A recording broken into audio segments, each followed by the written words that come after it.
यदि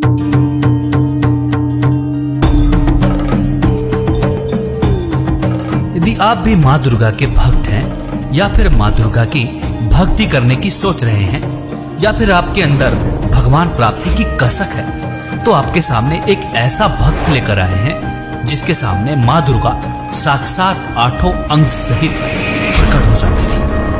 नारायणी नमोस्तुते ओम काली महाकाली नारायणी देवी नारायणी नमोस्तुते। दुर्गा जी की उपासना करता था, क्योंकि मेरे घर में सारे लोग दुर्गा की ही उपासना करते थे, वही उपासना मैं करता था। और दुर्गा जी का उपासना करने से जो मैं आपको बताने जा रहा हूँ कि दुर्गा जी ऐसे साक्षात 8 अंग सहित ऐसे तख्त पे विराजमान हो जाती थी। और हम उनसे यही प्रार्थना करते थे कि कैंसर था, कैंसर ठीक हो जाए। आज जगत जननी है, जैसा सुन रखा था हमारे गुरुओं ने, धर्म गुरुओं ने हमको बता रखा था कि दुर्गा ही सारी जगत की जननी है। तो हमने कहा हमारे तो भाग खुल गए। ये इतना मतलब किसी को नहीं मिला। तपस्या करते हजारों वर्ष तपस्या करने के बाद जो प्राप्त नहीं होता वो मैं इन आंखों से देख पा रहा हूँ। मेरे तो भगवान मिल गया, मेरा मोक्ष हो गया, सारी चीज़, और तो मेरे रोग दूर हो जाएंगे, पत्नी के सारा हो जाएगा। लेकिन भगत जी क्या बताऊँ कि वो यही कहती रही ठीक हो जाएगी। वो दूसरे दिन मेरी पत्नी की मृत्यु हो गई। मेरे जीवन में इतने कहर टूटे कि 26 साल की उम्र में मेरी पत्नी की मृत्यु हो गई कैंसर से। जब इस भक्त को माँ दुर्गा की इतनी भक्ति करने के बावजूद भी पत्नी की मृत्यु हो गई, फिर इसे भगवान प्राप्ति की चाह बनी। भक्त ने भगवान प्राप्ति की चाह में अपनी गर्दन तक काट डाली। अब देखना यह है कि क्या भक्त को भगवान मिला या नहीं। आइए आपको सुनवाते हैं द ट्रू स्टोरी पर इसकी सच्ची कहानी। मृत्यु हो जाने के बाद मैं सारी रात सोया नहीं। मैं ये सोच रहा था कि इस दुनिया को मैं बताऊंगा, कोई यकीन नहीं करेगा कि ये दुर्गा साक्षात देख रहा था। और इसके बाद भी इसके ऐसे हाल हो गए कि पत्नी मर गई, कैंसर से मर गई। मैंने क्या किया, सुन रखा था जैसे धर्मगुरु ने कि भाई मरने के बाद भगवान मिलता है, मरने के बाद भगवान मिलता है। तो मैंने फैसला कर लिया सुबह मैं अपने आप को मार दूंगा और इसके बाद सफ़र करूंगा कि भगवान है कहाँ। जीते जी भगवान तो मैंने देखा, वो मेरे जीवन के कहर नहीं अलग कर सका। कोई मेरे जीवन में कहीं पे भी सुख और शांति नहीं प्राप्त हुई। ऐसा करके मैंने अपने आप का ये गला काट दिया। ये गला काट दिया। गला काटने के बाद जो है मैं 3 दिन जो है मरा हुआ था। दुर्गा जी के ऐसी चेहरा मेरे सामने होता था। मुझे जो है जितने भी काल के जो दूत हैं लेने आते हैं वो ले जा नहीं पाए। मैंने बोला भगवान मरने भी नहीं दे रहा, मिलता भी नहीं है, कहाँ जाऊँ, कैसे पाऊँ। जब ये चीज़ हुई, मेरे प्रश्नों का उत्तर नहीं मिल रहा है, मरने देता नहीं, मिलता है नहीं, भगवान है कहाँ। ऐसा करके जो है मैं प्रश्नों पे प्रश्न मेरे अंदर से उठ रहे थे। फिर हुआ क्या सर जी कि मैं तीसरे दिन जब अपने होश में आया तो मैं बेड पे पाया, हॉस्पिटल में पड़ा हुआ था। मैं बोल रहा हूँ, मेरी आवाज़ नहीं निकल रही है। तो मैं इशारा किया कि मेरी आवाज़ क्यों नहीं सुन रहे। कोई सुनने वाला नहीं, सब देख रहे हैं। एकदम से उन्होंने देखा, अरे इसको होश आ गया, होश आ गया, ठीक है। इसके बाद क्या हुआ, मैंने सोचा कि यार जब इनको सुनाई ही नहीं दे रहा, अच्छा रहा, कौन कितने सवाल पूछते, क्यों तूने गला काट लिया, क्यों ये कर लिया। मैंने बोला अच्छा रहा, चल एक काम तो अच्छा किया मेरे जीवन में, कम से कम बोलने का जो था वो बंद कर दिया। किस किस को जवाब देता मैं। सर हम जीवन में बहुत कम ऐसे लोगों को देखते हैं जिनकी आस्था, जिनकी भक्ति इतने उच्च स्तर पे हो, इतनी आस्था उनकी हो कि भगवान पाने के लिए वो अपनी मौत को भी गले लगाना बेहतर समझते हैं। आपने भगवान प्राप्ति के लिए, भगवान दर्शन के लिए अपना गला काट दिया। आपकी पत्नी की मृत्यु हो गई, जबकि आप कह रहे हैं कि आपको दुर्गा देवी साक्षात नजर आती है, साक्षात दर्शन देती है। बावजूद इसके आपको आध्यात्मिक लाभ नहीं मिले, शारीरिक लाभ नहीं मिले। सर आप क्या कारण मानते हैं कि आपको शारीरिक लाभ नहीं मिले, आध्यात्मिक लाभ नहीं मिले, जबकि हम देखते हैं कि आज के समय में बहुत कम ऐसे लोग होंगे जो आपकी तरह आस्था रखते होंगे। बहुत कम लोग ऐसे होंगे जो अपने जीवन को दांव पर लगा सकते हैं भगवान प्राप्त करने के लिए। सर क्या कहना चाहेंगे, आखिर आपको आध्यात्मिक शारीरिक लाभ क्यों नहीं मिले। सर इसमें ये है, जो आज तक हमारे धर्मगुरुओं ने जैसा हमें ज्ञान दिया, शास्त्र के विरुद्ध ज्ञान दिया, और उसकी जानकारी दी, उसी पद्धति को हमने जीवन में सुना, आचरण में लिया, उसको करते रहे। उसको करने के बाद परमात्मा कहते हैं, बंदी छोड़ सतगुरु रामपाल जी महाराज अपनी वाणी में कहते हैं कि भाई जो तीन देव की करते भक्ति उनकी कभी ना होवे मुक्ति। परमात्मा अपनी वाणी में फिर कहते हैं कि माई मसाणी शेर शीतला भैरव भूत हनुमंत, जो इनको पूजता है हम कोसों इनसे दूर होते हैं। परमात्मा अपनी वाणी में कहते हैं। हमको ये बात मालूम नहीं थी, क्योंकि हमको सच्चा ज्ञान देने वाला कोई गुरु आज तक नहीं मिला। क्या आप ये कह सकते हैं कि संत रामपाल जी महाराज की शरण में जाने के बाद आपकी वो खोज पूरी हुई? बिल्कुल। मैं ये आपको बहुत बढ़िया बात बताता हूँ। मेरे जब ये प्रश्नों का हल नहीं हुआ कि ये भगवान ये नहीं है तो वो परमात्मा है कौन, कहाँ है, कैसे मिलेगा, मैं इस खोज में जब चला तो मेरे माइंड में एक बात आई कि जो सारे जितने चैनल्स हैं, कहीं ना कहीं कोई तो गुरु होगा जो इस संसार के विषय में, इस भगवान के विषय में जानकारी दे रहा होगा। ये प्रेरणा हुई मेरे अंदर ऑटोमेटिक, पता नहीं क्यों। मैंने फिर सारे चैनल, सुबह से बैठता था, दिन के 6-7 बजे जो है मैं बैठ जाता था और 11-12 बजे तक मैं चैनल देखता था, सत्संग सुनता था, देखता था। कोई राम की कथा सुना रहा है, कोई विष्णु जी को बता रहा है, कोई जो है कृष्ण जी को लीला बता रहा है, लेकिन कोई इसके आगे की कोई कथा ही नहीं बता रहा है। जब नहीं बता रहा तो मैं उनको फिर मोल्ड करते जाता था, मतलब उनको चैनल चेंज करते जाता था। नहीं मिलता था, थक जाता था, दोपहर में खाना खाता, फिर सो जाता। 3 बजे फिर उठता, शाम के 6 बजे तक चैनल देखता मैं। चैनल देखने के बाद वही कोई राम कथा, कोई कृष्ण जी की लीला बता रहा, वो गोवर्धन पर्वत उठाए, इसके आगे कोई ज्ञान ही नहीं, कोई नहीं। कोई हनुमान जी की उपासना बता रहा, आप ऐसा कर लो, ये हनुमान जी ऐसा चमत्कार कर देंगे, हनुमान जी पूर्ण परमात्मा है कलयुग में।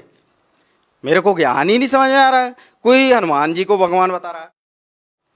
फिर हुआ क्या कि मुझे जो है ये प्रश्नों का उत्तर एक दिन जो है बंदी छोड़ सतगुरु रामपाल जी महाराज जी का चैनल देखा। उसमें बंदी छोड़ सतगुरु रामपाल जी महाराज जो है दुर्गा कैसे पैदा हुई, कहाँ से इसकी उत्पत्ति हुई, ये सदग्रंथों में प्रमाण करके सब कुछ बता रहे थे। और जैसा मैंने उनका ज्ञान सुना, मेरे तो पैर तले से जमीन ही खिसक गई कि ऐसा अनमोल ज्ञान, हे परमात्मा आप तो ऐसा अनमोल ज्ञान बता रहे हैं मालिक। मैं कहाँ खोज रहा था परमात्मा, आप तो यहाँ मिले मालिक मुझे। मैं तो कहाँ कहाँ ढूंढा, गला काट दिया परमात्मा। आपको तो ढूंढते ढूंढते मालिक आपने मुझे ऐसे ऐसे दर्शन दिए। हे परमात्मा मुझे शरण में ले लो मालिक, मेरा तो सब कुछ बर्बाद हो गया है। यहाँ दुनिया झूठ झूठ बोल बोल के और सबको बरगला रखी है, इनको सब मूर्ख बना रखा है, अपनी दुकानें चला रहे मालिक।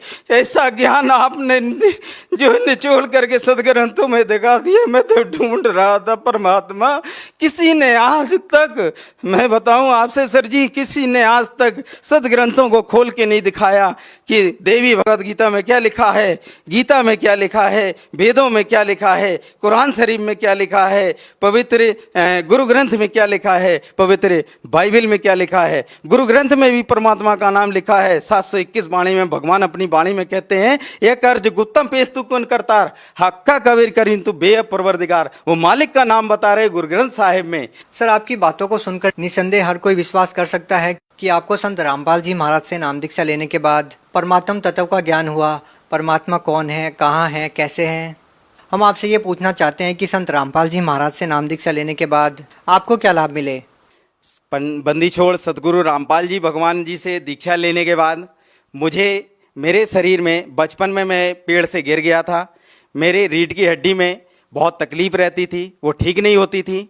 वो परमात्मा बंदी छोड़ सतगुरु रामपाल जी महाराज जी से दीक्षा लेने के बाद 90 ही दिन में वो जो काफ़ी साल का दर्द था, जो डॉक्टर ठीक नहीं कर पाए, जो कोई संत ठीक नहीं कर पाया, कोई झाड़ा लगाने वाला ठीक नहीं कर पाया, वो परमात्मा की सतभक्ति करने से वो ठीक हो गया। सर जी ये कहना चाहता हूँ कि जिन पूजाओं को पहले मैं करता था उनमें मेरे को जो एक गंदी लत थी, जो कोई नहीं जानता था मेरे परिवार में, मैं शराब भी पीता था, बीड़ी सिगरेट भी पीता था और गांजा भी पीता था। और मेरे घर के, मेरे परिवार के कोई नहीं जानते थे कि ये नशा ये करता है। उन पूजाओं को करते करते मेरे को ऐसी नशा की लत लग गई थी कि मैं 5-5 लीटर शराब तक पी जाता था, लेकिन वो कोई जान नहीं पाता था, कोई पता नहीं कर पाता था। मैं आपसे बतलाऊं कि मैं बयान नहीं कर सकता हूं शब्दों में, ऐसी हालत को मैं प्राप्त हो गया था। ऐसा नास्तिक होने जा रहा था कि भगवान इस दुनिया में है ही नहीं। आज जो भगवान पाने की प्रक्रिया जो बता रखी है, उससे भगवान मिला वो लाभ नहीं मिले भगवान वाले, क्योंकि भगवान के लाभ सुन रखा है कि भगवान तो करुणा का सागर है, दया का सागर है। वो कुछ भी मेरे जीवन में नहीं कि ऐसा घटित हुआ।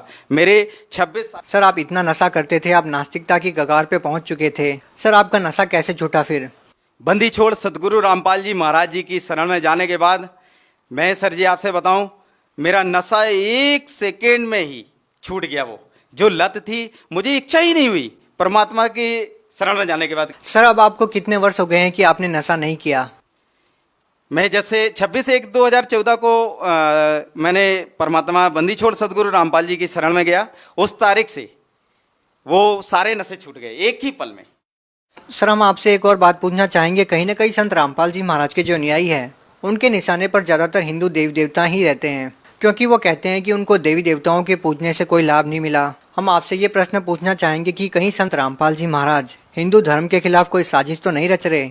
आखिर संत रामपाल जी महाराज किस धर्म को श्रेष्ठ मानते हैं? ये गलत है। बंदी छोड़ सदगुरु रामपाल जी महाराज जी ने किसी भी प्रकार से किसी भी धर्म के प्रति कोई साजिश नहीं रच रखी है। परमात्मा बंदी छोड़ सदगुरु रामपाल जी महाराज जी ने, क्योंकि उनका एक स्लोगन ही है एक कि जीव हमारी जाति है, मानव धर्म हमारा, हिंदू मुस्लिम सिख ईसाई धर्म नहीं कोई न्यारा। सर यहाँ पे हम एक और बात पूछना चाहेंगे कि क्या सारे ही गलत साधनाएं केवल हिंदू धर्म में हैं? मुस्लिम धर्म के बारे में आप कुछ नहीं कहते हैं? आज बहुत सारे धर्मगुरु हैं। मुस्लिम धर्मगुरु में मैंने एक नाम सुन रखा था जाकिर नाइक का। उन्होंने बहुत खुला चैलेंज किया था कि आज इस संसार में कोई भी गुरु हों दो, कोई भी महात्मा हों दो, कोई भी शंकराचार्य हों दो, मैं उससे डिबेट करना चाहता हूं, मैं डिबेट करने के लिए इच्छुक हूं। बंदी छोड़ सदगुरु रामपाल जी महाराज जी ने बहुत उनको इनविटेशन दिया कि आप हमारे से ज्ञान चर्चा करें, उसका सारा खर्चा भी हम देंगे। अगर आप बहन नहीं कर सकते, वो साधना चैनल के माध्यम से आप अपना चर्चा करने के लिए आ सकते हैं। आपका स्वागत है। बंदी छोड़ सदगुरु रामपाल जी महाराज जी का ज्ञान ऐसा है कि इस दुनिया में उसका कोई सानी नहीं है। सर अंतिम प्रश्न आपसे पूछना चाहेंगे कि एक ऐसा धर्मगुरु, एक ऐसा संत जो आपको आध्यात्मिक ज्ञान देते हैं, जो आपको शारीरिक लाभ देते हैं, आपको मानसिक लाभ देते हैं, वो संत आज जेल में है। सर क्या कहना चाहेंगे इस बारे में? सर ये बहुत शर्म की बात है। आज ऐसे संत जो संसार में नशा, दहेज प्रथा, ऐसी कुरीतियाँ जो सारे समाज को एक अज्ञानता में बांधे हुए हैं, ऐसे संत को जिसने आज सारे संसार में नशा मुक्त, बिना किसी दवाइयों के, बिना किसी ट्रीटमेंट के, उनके जितने भी शिष्य आप देख लीजिएगा, कोई नशा नहीं करता मिलेगा, कोई दहेज लेते नहीं मिलता है। आज सत भक्ति करते हैं सारे, किसी भी प्रकार से कोई भी किसी भी प्रकार का नशा में सहयोग तक नहीं करते हैं। ऐसे संत को आज जेल में डाल रखा है, ये बहुत शर्मनाक बात है। और आज संसार में ऐसी बात कोई नहीं बोलना चाह रहा सत्य की, जो जगत गुरु तत्वदर्शी संत रामपाल जी महाराज जी ने बताया, उनके ज्ञान को आज समझने तैयार नहीं है। खासकर ये भारत सरकार से कहना चाहता हूं कि शर्म करना चाहिए। ऐसे उद्धारक संत जो समाज को एक जो है सत भक्ति करा के और उद्धार कराना चाह रहा है, ऐसे समाज का निर्माण, ऐसे स्वच्छ समाज का निर्माण कि आज भाईचारा, अमन, चैन, सुख, शांति सब कुछ आ रहा है। जितने भी जगत गुरु तत्वदर्शी संत रामपाल जी महाराज जी के शिष्य हैं, आज आप उनसे मिलके देख लीजिए, कोई नशे में सहयोग नहीं करते, किसी प्रकार की कोई कुरीतियों को नहीं मानते। आज ऐसे संत को जेल में डाल रखा है, कोई सुनने वाला नहीं है। आज मैं भारत सरकार से ये प्रार्थना करना चाहता हूँ हाथ जोड़ के, ऐसे संत जो समाज उद्धारक हैं, जगत गुरु तत्वदर्शी संत रामपाल जी महाराज जी को बहुत जल्द से जल्द बाहर लाएं, उनको जेल से निकालें और उनका चरण वंदन करके अपना उद्धार कराएं और मानव समाज में सहयोग करें, एक स्वच्छ मानव समाज बनाने में सहयोग करें। सर आप भगत समाज को क्या संदेश देना चाहते हैं जो आज देवी देवताओं की पूजा करते हैं, नकली धर्मगुरुओं के जाल में फंसे हुए हैं, या ये कहें कि कहीं ना कहीं नशे की गिरफ्त में है, उन लोगों को आप क्या कहना चाहेंगे? सर भगत समाज को मैं प्रार्थना करता हूँ, हाथ जोड़ के दोनों हाथ से प्रार्थना करता हूँ, जिस भगवान को ये सारी दुनिया ढूंढ रही है, वो परमात्मा, पूर्ण ब्रह्म परमात्मा संत रामपाल जी महाराज जी के चोले में आज इस धराधाम पे बैठा हुआ है। सभी भक्त समाज और जबलपुर एमपी से, जैसा मैंने बताया, मैं ग्राम सुंदरपुर से हूँ, उससे ग्राम सुंदरपुर से लगे हुए 10 गांव हैं, उन सभी भोली पुण्य आत्माओं से मैं प्रार्थना करना चाहता हूँ, एक बार संत रामपाल जी महाराज जी के मंगल प्रवचनों को सुने, उस ज्ञान को सुने और संत रामपाल जी महाराज जी से बहुत जल्द से जल्द दीक्षा लेकर के अपने जीवन का कल्याण कराएं और मोक्ष प्राप्त करें। जी धन्यवाद। सत साहिब।